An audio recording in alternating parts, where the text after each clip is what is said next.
Hi everybody, my name is Jason. I'm with the Yahuwah and the Torah channel on YouTube, Rumble, and Odyssey.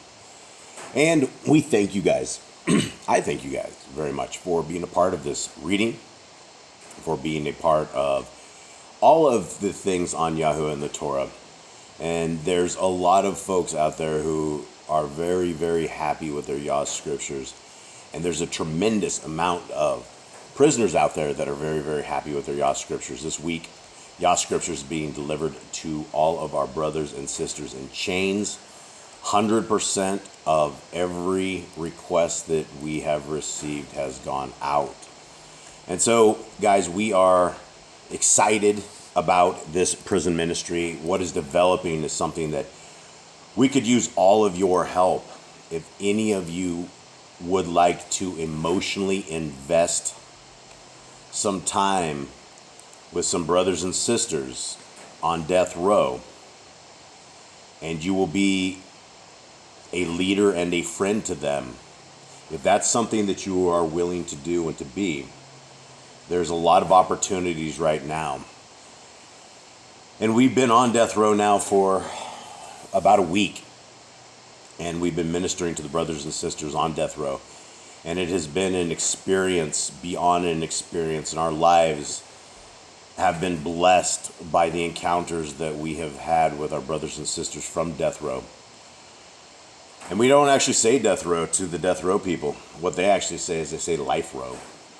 And I've heard many of them actually say life row versus death row. And so I've actually changed what I say to them, because it's a very sensitive thing when you are sitting in chains unscripturally.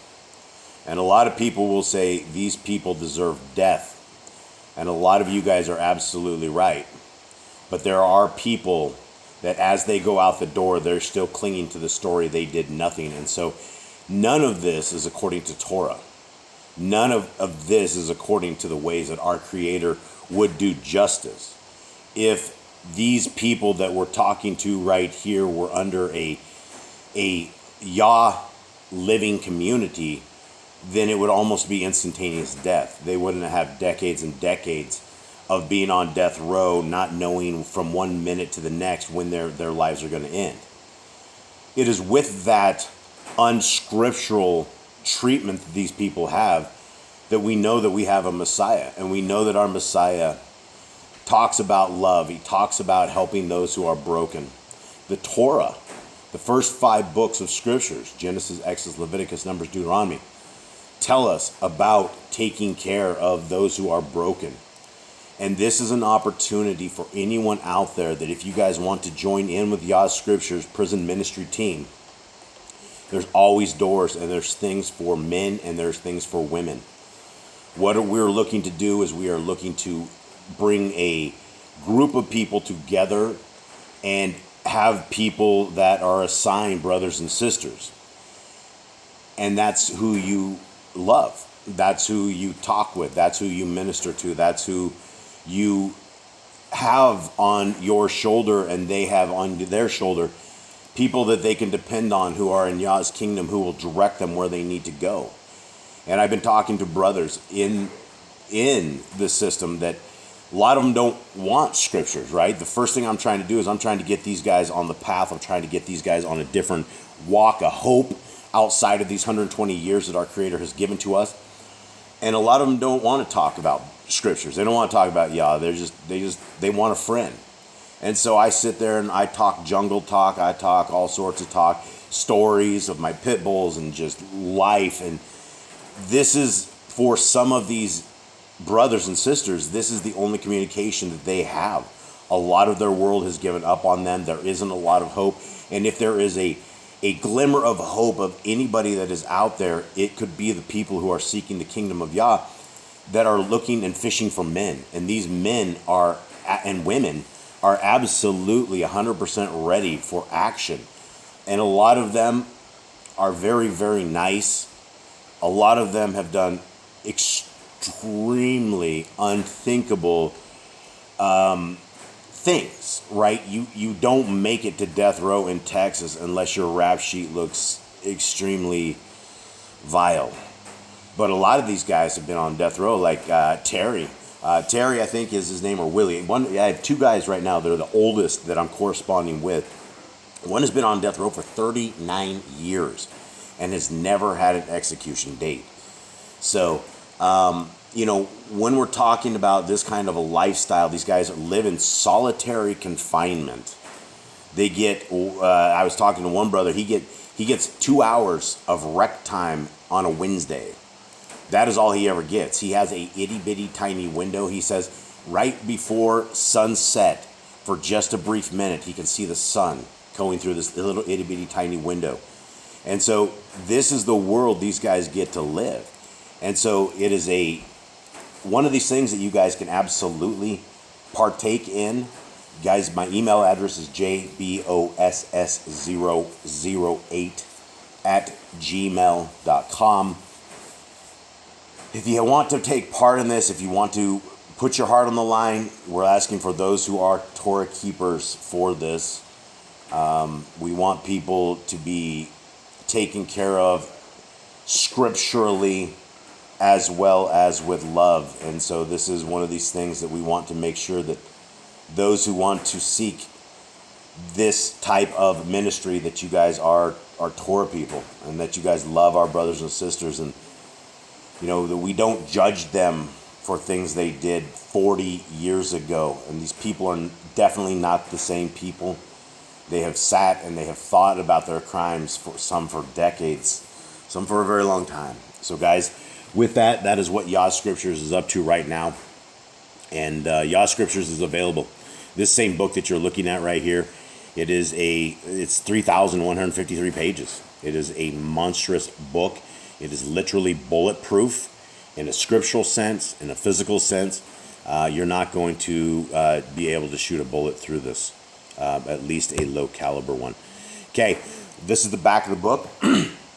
This is the name of our Messiah, and this is what this reading is all about right here. His name is Yahushua. There are no J's in Hebrew. The letter was not invented until, I think it was 1524 or 25 is when the actual letter J was invented. A Hebrew man would not have been named a Greek name. He would have been named a Hebrew name, and just like his dad was not Joseph, he was Yosef. Messiah was not Jesus, he's Yahushua. And some say Yeshua. There's a lot of various forms of this, and just like various nicknames. This particular version, the way the name is a lot closer to the name that wasn't even around until 1611. Prior to that, they had IESUS. And so if there's only one name under heaven by which men may be saved, I think we have it in front of us. It's Yahushua. Okay, guys, and so we are in chapter 6 of the book of the Nazarene. That is the last book in Yah Scriptures. It has been a very, very good read so far. It is one of these series that is taking far longer than I ever thought it was going to take, because it is so ripe with wisdom, and it is things that it's worthy of the discussion. It's worthy to talk about. And so what we are in is we're talking in the days and the life of Messiah Yahushua. He is our star of this book. He is the one who is talking to us about many things. One of the Talmudim said, "It is well to eat now, for the harvest is ripening over there, and the harvesters need strength." Yahushua said, "The reapers cannot expect their pay until the crop is gathered into the storehouse. Let us wait to measure the fruits of our labor before celebrating. Is it not written, 'Where one man sows, another reaps'? You will be reapers in fields sown by others. Many have toiled in the preparation of the ground and have sown good seed. You must be no less diligent in reaping the harvest, gathering it in carefully, so not a grain is lost." Now, this is one of these things that all through Scriptures, it is clear that we need to be those who are planting. We need to be those who are helping. We need to be the reapers in all of this. Our job for the kingdom is to be the people who are gathering the people. We're not going to find the people of the kingdom if we're all silent. This is why I'm always talking about wherever you're at. If you are in the ER room of the emergency room and you still have breath in you, then you have an opportunity to explain the kingdom to people. You're always going to have a shot where you can open up and you can talk with others, you can pray with others, you can be those people who are harvesting. Sometimes it's you tossing out the seeds that someone somewhere down the line is going to use to bring this brother or sister into the kingdom. But if we do not give everybody every last chance that we can possibly do, then we're not getting the people into the kingdom that we need to be. There's a lot of people that you would probably not expect to be in the kingdom that is going to be in the kingdom. So continuing on, we need to always keep watching for them. The one who had remained with Yahushua said, Adonai, I am puzzled. This woman had many husbands. Tell us which one will be her husband in the Shamayim. Now, this particular story was in the last reading that we talked about, and this is the woman at the well. And the woman at the well is the woman that had 5 husbands, and then currently was living with a man who wasn't even her husband.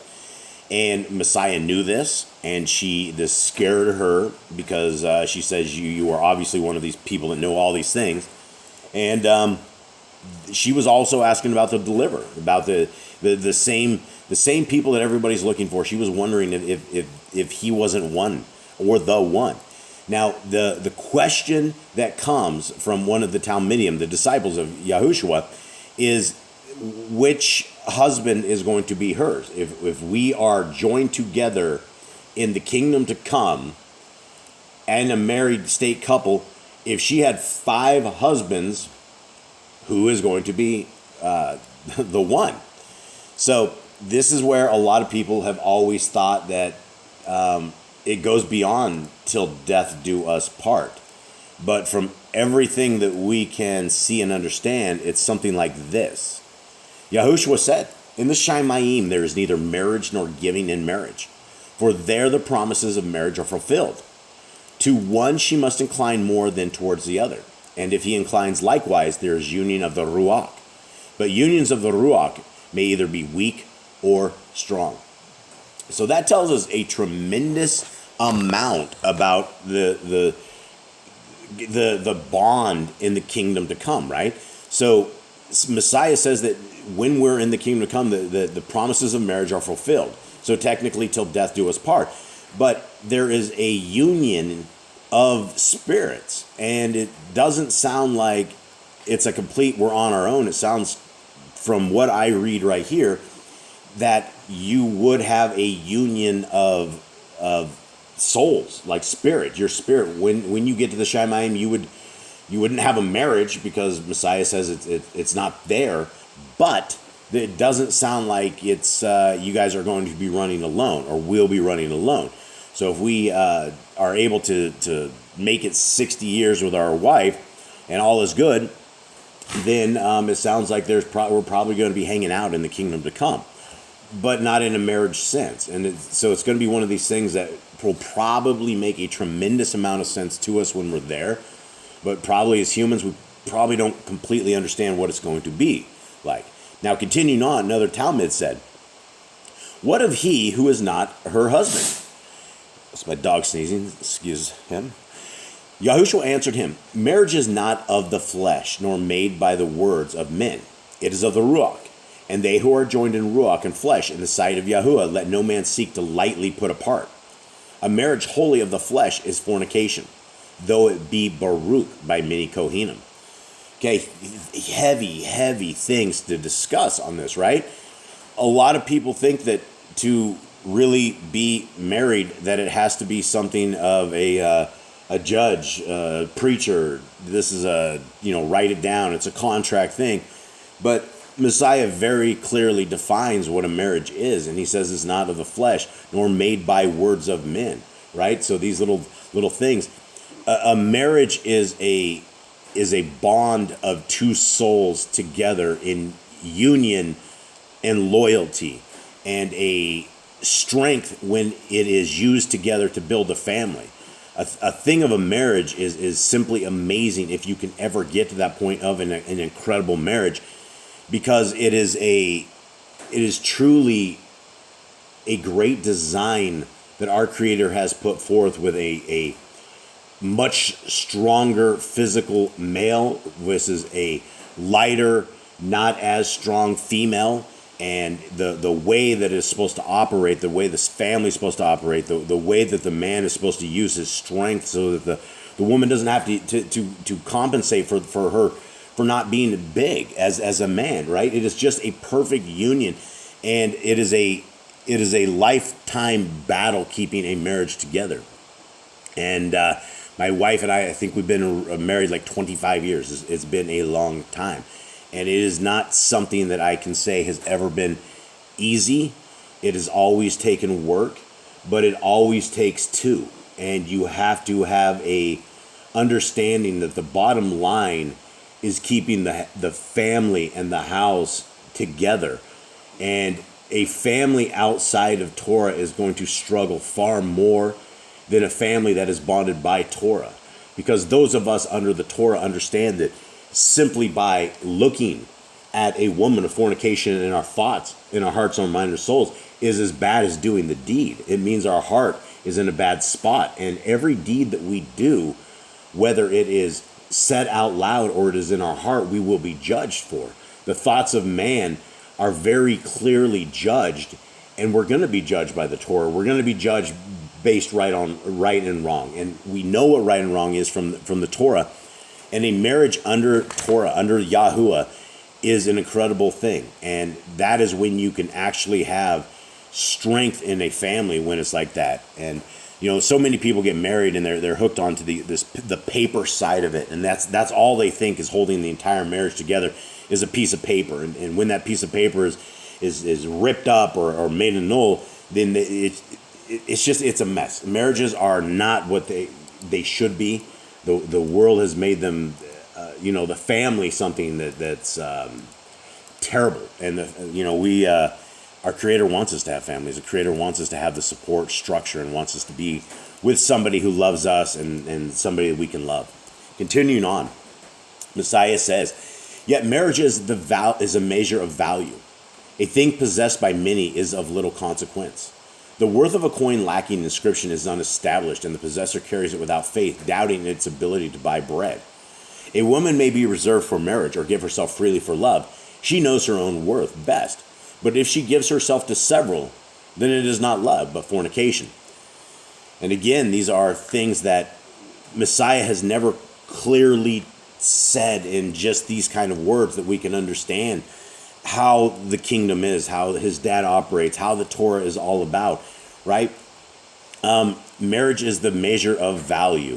Yeah, absolutely. And that's what a good marriage has, is value upon the family and value upon the kids. And it's a multiple way street that, if done properly, can establish incredible strength.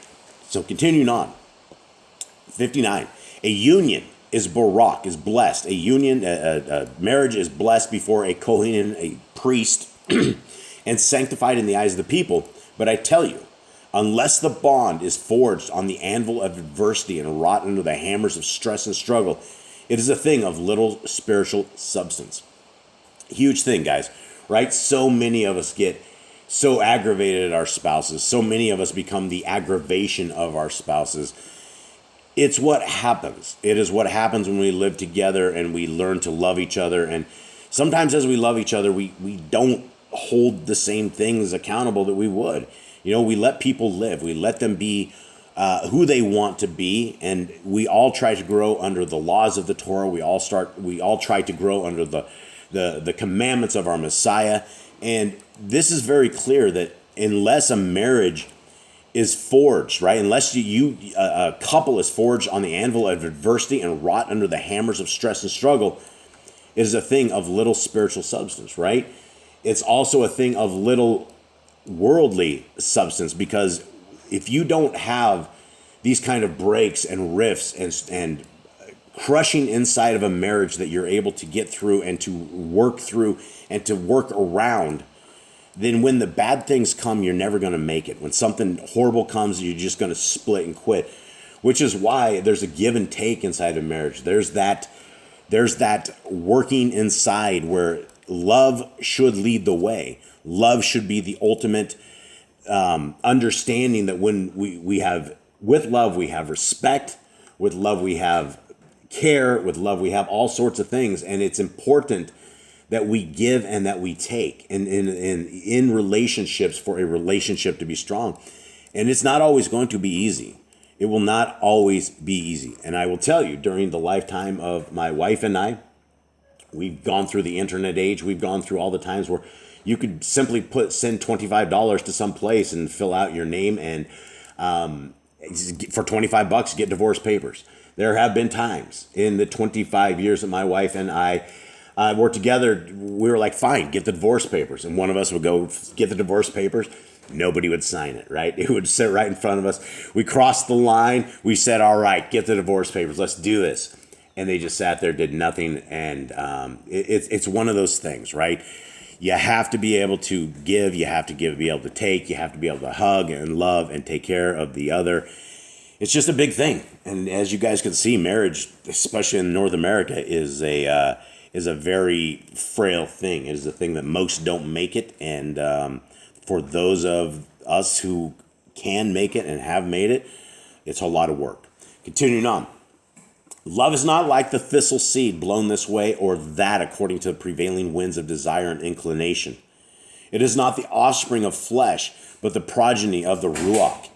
It can be proven and established only under difficulties and tribulations, and it is because of the known frailties of men under trial and test that marriage has been ordained to enshrine it. Wow, there is like so much here to put together and to piece together on this whole thing. Guys, it is talking about love, right? It's not a thistle seed. It doesn't blow this way or that. It's established, right? And if we have love, it's the progeny of the Ruach. It's something of the Spirit. It can be proven. Love, we're talking love. It can be proven and established only under difficulties and tribulations, right? How many times do we get into something and all of a sudden people break their marriages and they don't love each other anymore, or something? It's done and over. And it's easy to get like that, right? If you don't have constant tending of your marriage relationship, then it will go to the weed side. If you as spouses sit there and watch TV off and on, and everybody's doing their own thing and everybody's on Facebook, and you never spend any time with each other, don't expect your marriage to survive. The winds of something are going to come and bring this other person, and you'll lose them.